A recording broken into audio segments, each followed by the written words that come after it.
स्वागत है मेरे YouTube चैनल पे दोस्तों। और आज हम डिस्कस करने वाले हैं भाई, जो खमैनी है ना, ईरान के जो राजा हैं और वहां की सत्ता चला रहे हैं, क्या वो रसिया भाग गए हैं अरबों का खजाना लेकर के? इस बात में कितनी सच्चाई है ये पूरा डिटेल में बताऊंगा पहले। लेकिन ये खबर निकली कहां से दोस्तों? There are multiple media sources who are reporting कि खमैनी जो है वो एक प्लान बना रहा है ताकि वो रसिया भाग सके। क्या है खबर, पूरा डिटेल में समझते हैं दोस्तों। बट आगे बढ़ने से पहले दोस्तों एक छोटा सा रिक्वेस्ट है मेरा यार, चैनल को सब्सक्राइब कर दो। और ये वीडियो बनाने में बहुत मेहनत लगता है, अगर आप वीडियो देख रहे हो तो थोड़ा सा चैनल को सपोर्ट कर दो और चैनल को लाइक कर दो और चैनल को सब्सक्राइब कर लो यार। पूरा डिटेल में मैं खबर आप लोगों के लिए लेकर के आता हूं और एक एक स्लाइड में एक्सप्लेन करता हूं इन डिटेल। तो आ जाते हैं खबर पर दोस्तों। तो टाइम्स ऑफ इंडिया की ये खबर चल रही है, Iran on the edge, is Khamenei planning his escape, protest spread as Trump keeps close eye. मतलब यहां पर जो खबर है टाइम्स ऑफ इंडिया ने डाला है कि ईरान ऑन द एज है और इसके कारण जो खमैनी है उसको ये डर लग रहा है कि अब आज नहीं तो कल मेरी सत्ता जाने वाली है। इसके बारे में पूरा डिटेल में मैं बताऊंगा कि ये किस तरीके से जा रहा है और इंटरनली क्या क्या हो रहा है और ये खबर में कितनी सच्चाई है। बट उससे पहले जो सबसे बड़ा डर यह है कि वेनेजुएला में जिस दिन सरकार गई उसके बाद ट्रंप ने कुछ कहा है और उसके बाद से तो भाई खमैनी की ऐसी की तैसी हो गई है। पहले ये वीडियो देख लो There's दोस्तों। been protesters killed in Iran. You said we were locked and loaded, ready to go. What is the line there for when the U.S. is going to get involved in those protests? We'll take a look. We're watching it very closely. If they start killing people like they have in the past, I think they're going to get hit very hard by the Iranians. सो यहां पर Donald Trump ने अपना साफ साफ पहले तो उन्होंने tweet किया था, we are locked and loaded. ये जो वर्ड है ना, प्रेसिडेंट ऑफ ट्रंप ने बोला है, when we say that locked and loaded, इसको डिकोड करके आप समझोगे तो ये डिप्लोमेटिक भाषा में, साफ साफ डिप्लोमेटिक या मिलिट्री की भाषा में ये बोला जा रहा है कि we are locked and loaded. Locked का मतलब है कि हमारी पूरी नजर है ईरान में कहां पर कौन क्या कर रहा है, और जो वर्ड है ना लोडेड, उसका मतलब सिर्फ और सिर्फ एक ही चीज होता है कि हम चारों तरफ से ईरान को घेर रखा है और जिस दिन हमें लगता है कि ईरान की सत्ता अपनी जनता के ऊपर बहुत ज्यादा विरोध कर रही है और उनका दमन कर रही है तो हम लोग छोड़ेंगे नहीं भाई। तो क्या हो सकता है? ऑब्वियस सी बात है कि अमेरिका अपनी सरकार से और अपनी सेना नहीं भेजने वाली है वहां पर सिर्फ दो काम करेगी वो। एक है कि इजराइल के थ्रू ईरान पर अटैक होगा। कहां कहां पर होगा? सबसे पहला अटैक होगा उनके जितने भी परमाणु संयंत्र अभी भी छुपे हुए हैं वहां मतलब जो एक्सक्यूज होगा कि जनता पे विरोध हो रहा है तो इजराइल कैसे एंट्री कर सकता है इसमें, पहले ये समझ लेते हैं। इजराइल ये बोलेगा कि वहां पर बहुत सारे न्यूक्लियर बॉम्ब और मटेरियल हैं और वो हम किसी भी आतंकवादी और किसी भी अन्य देश को के हाथ में नहीं लगने देंगे। और ये सबसे बड़ा एक्सक्यूज होता है वहां पर अटैक करने का। समझ लो, पाकिस्तान के कोई टेररिस्ट और ऑर्गेनाइजेशन जो भारत का विरोध करता है उसको वहां पर न्यूक्लियर चीज मिल जाता है, मतलब न्यूक्लियर एनर्जी है वहां पर न्यूक्लियर रिएक्टर्स बन रहे हैं और रसिया की मदद से ईरान में न्यूक्लियर रिएक्टर जिससे बिजली बनाने का काम होता है वो सब चल रहा है। तो अमेरिका ने इन सारे ठिकानों पर अपने लोगों को तैनात कर रखा है और जैसे ही हिंट मिलता है उसके बाद ईरान का काम तमाम हो जाता है। और ये डर जो है ना खमैनी का, वो और भी तेज हो जाता है जब भारत की सरकार, अपनी सरकार जहां हम लोग रहते हैं, उसने ये खबर दिया है, किसी न्यूज रिपोर्टर ने नहीं दिया है, in view of recent development Indian nationals are advise to avoid national non essential travel to the Islamic Republic of Iran until further notice. भाई ये जो खबर है, जो प्रेस रिलीज भारत ने 5 जनवरी 2026 को रिलीज किया है, उसका एक ही सार मैं बता सकता हूं। पहले तो ये कि जो अपने नागरिक जो भारत के हैं वहां किसी भी कारण से या तो पढ़ाई करने, घूमने, there are so many people that go over there in Iran, उनको बोला है कि या तो जाओ ही नहीं, अगर गए हो तो वापस आ जाओ। इसका मतलब यह है कि भारत सरकार के पास एक क्रेडिबल इंफॉर्मेशन होगी कि इजराइल ईरान पर हमला कर सकता है, या तो डायरेक्टली या इनडायरेक्टली, और कुछ ना कुछ तो बड़ा होने वाला है भाई ईरान में। और इसका आप इस बात से अंदाजा लगा सकते हो कि भाई डोनाल्ड ट्रंप ने वेनेजुएला के जो प्रेसिडेंट है उनको उठवा लिया, तो ईरान पर अटैक करने से उनको कौन रोक सकता है? वहां पर भी यही होगा, बट डायरेक्टली वो नहीं जा सकते हैं क्योंकि उनको कोई एक्सक्यूज चाहिए और अनरेस्ट वहां पर अभी चल रहा है। आगे सुन लो भाई अनरेस्ट में क्या है, कुछ ज्यादा अपडेट है। तो ट्विटर पर मारियो नवफल हैं, इन्होंने खबर डाली है कि ईरान प्रोटेस्ट एस्केलेट और 35 पीपल ऑलरेडी बीन किल्ड और 1200 अरेस्टेड नेशन वाइड। तो जो स्केल है ना प्रोटेस्ट का वो बढ़ता ही जा रहा है। मतलब 1200 लोगों को अरेस्ट कर लिया गया है और 35 लोग मारे जा चुके हैं और इसमें दोनों पक्ष हैं, जनता भी है, पुलिस भी है, आईआरजीसी की। मतलब महंगाई इतना ऊंचा हो चुका है ईरान में कि वहां के लोग अब मरने से भी नहीं डर रहे हैं भाई, कि मैं तो प्रदर्शन करूंगा और इस बार सत्ता से मुझे इसको खमैनी को बाहर निकाल देना है। क्योंकि जो तेहरान में बैठे हुए लोग हैं उनके पास रिसोर्सेस है, बट बाकी सारे लोग इसका विरोध कर रहे हैं क्योंकि उनके पास खाने के लिए नहीं भाई। तो क्या कर सकते हैं? और इस खबर की पुष्टि अगर करना चाहते हो तो मिंट ने भी इसके बारे में खबर डाला है कि Iran unrest 35 dead and US intervention looms, Khamenei plans to flee Russia. अब ये सब बोरिंग खबर है दोस्तों। अब मैं इसमें कहां कहां पर प्रदर्शन हो रहा था, 78 सिटीज, 26 प्रोविंसेस, 222 लोकेशन पे। मतलब जो स्केल है ना प्रोटेस्ट का वो एक शहर तक सीमित नहीं है। तो इस प्रोटेस्ट को रोकना अभी थोड़ा मुश्किल है, लेकिन इसमें जो इजराइल है उसका भी हाथ देखना पड़ेगा।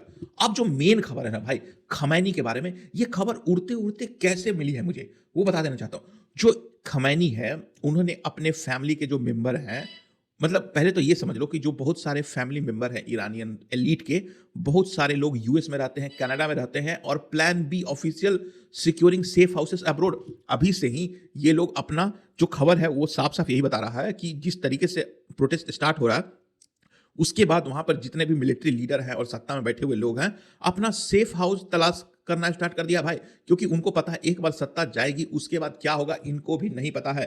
अब आ जाते हैं भाई lack of faith in reason. मतलब बहुत सारे लोग जो वहां के जनरल हैं उनको लगता है कि अब इनके पास कुछ है नहीं, क्योंकि सत्ता चलाने के लिए चाहिए पैसा और इनके पास पैसा नहीं है भाई। पैसा कैसे होगा? चारों तरफ से यहां पर प्रतिबंध चला हुआ है। अब आ जाते हैं कि भाई राउट टू रशिया। अब जो भागना है ना खमैनी को, वो कैसे भागेगा भाई? मतलब वो एक रास्ता है, पहले मैप में दिखा देता हूं। अगर आप खमैनी हो तो आप यहां पे रह रहे हो तेहरान में। अगर आप अजरबैजान के रास्ते के थ्रू जाना चाहते हो वो संभव नहीं है। तुर्की के साथ वो भी संभव नहीं क्योंकि वो अमेरिका का एलाई है। तो एक ही रास्ता बचता है, तेहरान को तुर्कमेनिस्तान होते हुए, उज्बेकिस्तान और कजाकिस्तान होते हुए ये सड़क मार्ग से ही जाएगा। क्योंकि प्लेन से जाएगा तो भाई इसको ठोक दिया जाएगा। तो हो सकता है कि खमैनी ने अपना बैकअप प्लान बना रखा है और ये ऐसा मुझे क्यों लगता है ये मैं बता देना चाहता हूं। बट उससे पहले मैं एक और चीज बताना चाहूंगा और आपसे डिस्कस करना चाहूंगा। क्योंकि जो भारत है ना उसका इतना ज्यादा इन्वेस्टमेंट अभी तक उसने कर रखा है। अगर यहां मैप में मैं लेके चलता हूं आपको, तो यहां पर मैप की तरफ से ये जो चाबहार दिख रहा हो ना, ये चाबहार और भारत की दूरी बहुत नजदीक है और भारत ने कम से कम मिलियंस ऑफ डॉलर यहां पर इन्वेस्टमेंट कर रखा है और इसका एक ही ऑब्जेक्टिव है। जिस तरीके से ग्वादर में चाइना ने अपना पोर्ट बना रखा है उसको काउंटर करने के लिए भारत का स्ट्रेटजी यही है कि वो चाबहार में अपना पोर्ट बनाएगा नहीं, उसने बना लिया है और उसका प्रयोग करके भारत यहां से अफगानिस्तान जाना चाहता है। उसके बाद जो रसिया है ना और सेंट्रल एशिया, वहां बहुत सारा मिनरल्स, तेल और there are so many things that is there in Central Asia. Kazakhstan में बहुत सारा यूरेनियम है। इंडिया को चाहिए होगा तो इस रास्ते से लाना आसान है भाई। क्योंकि अगर ईरान के थ्रू नहीं लाते हैं तो एक ही तरीका बचता है भाई, रसिया से होते हुए यहां से होकर के इस तरीके से वियतनाम और इस तरीके से यहां पर आएगा, जो कि काफी डिस्टेंस है। तो चाबहार पोर्ट के कारण भारत का स्टेक जो है ना ईरान में बहुत ज्यादा इंपॉर्टेंट है। और जो प्रोटेस्ट हो रहे हैं ना वो कहां पर हो रहे हैं? प्रोटेस्ट जो भी हो रहा है ये पाकिस्तान वाले साइड में ही हो रहा है। मतलब इसमें मुझे ऐसा लगता है कि अमेरिका के साथ अगर मतलब ईरान की सरकार गिरती है ना तो भारत को बहुत ज्यादा नुकसान होने वाला है। या तो नुकसान हो सकता है या फायदा हो सकता है, क्योंकि पाकिस्तान के बगैर भाई ईरान की सरकार को गिराना मुश्किल है, नहीं नामुमकिन है। हो ये रहा है कि जो सीआई के एजेंट्स हैं ना, जिस तरीके से मतलब वो बलूचिस्तान में अपना डेरा जमा के रखा है, उसके थ्रू यहां से सारे के सारे असला बारूद लोगों का इन्फिल्ट्रेशन ईरान में हो रहा है और धीरे धीरे यहां से प्रोटेस्ट करते हुए लोगों को यहां पर लाया जा रहा है। और मतलब ईरान पे एटलीस्ट यहां से इस वाले पर्टिकुलर एरिया में ईरान पर कब्जा किया जा सकता है।